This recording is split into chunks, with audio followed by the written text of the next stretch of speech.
Il sindaco di Resuttano, Rosario Carapezza, è stato arrestato dai carabinieri per reati di turbata libertà degli incanti e falso ideologico in alcuni appalti. Nei suoi confronti è stata eseguita la misura cautelare e domiciliare. Insieme a lui sono indagati nell'inchiesta della Procura di Caltanissetta anche il capo dell'ufficio tecnico del comune di Resuttano e altri 2 impiegati dello stesso ufficio. Secondo l'accusa avrebbero truccato i sorteggi per favorire un'azienda.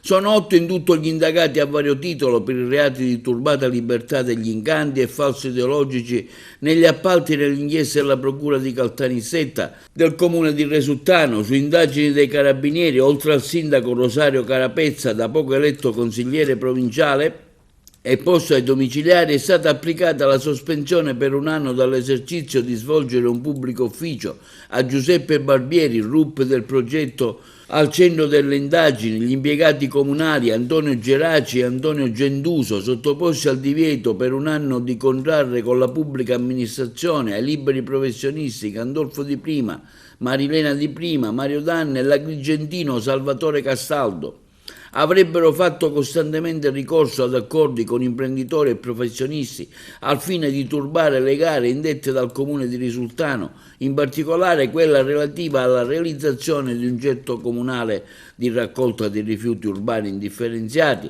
quella per i lavori di manutenzione straordinaria e adeguamento del campo sportivo del comune di Resuttano. Questa è una delle accuse mosse dalla Procura della Repubblica di Caltanissetta al sindaco Rosario Carapezza di Resuttano e a alcuni impiegati comunali indagati a vario titolo insieme a liberi professionisti e a un imprenditore per turbata libertà degli incanti, falsità ideologica e materiale commessa dal pubblico ufficiale in atti pubblici. I fatti risalgono al periodo tra il 2019 e il 2022. La turbativa si sarebbe concretizzata, secondo l'ipotesi accusatoria, nell'accordarsi preventivamente sugli esiti del procedimento, nel manipolare l'estrazione dell'offerente da inviare alla fase della procedura negoziata, nel redigere falsi verbali di sorteggio e gara. La contestazione dell'ipotesi di falsità ideologica commessa dal pubblico ufficiale in atti pubblici riguarderebbe l'affidamento di vari incarichi di progettazione, direzione lavori, manutenzione di edifici scolastici e comunali. Secondo l'accusa, il sindaco di Resuttano avrebbe realizzato le presunte condotte illecite mosso dall'intento di favorire imprenditori professionisti a lui vicini per garantirsi un consenso politico e quindi futuri vantaggi elettorali.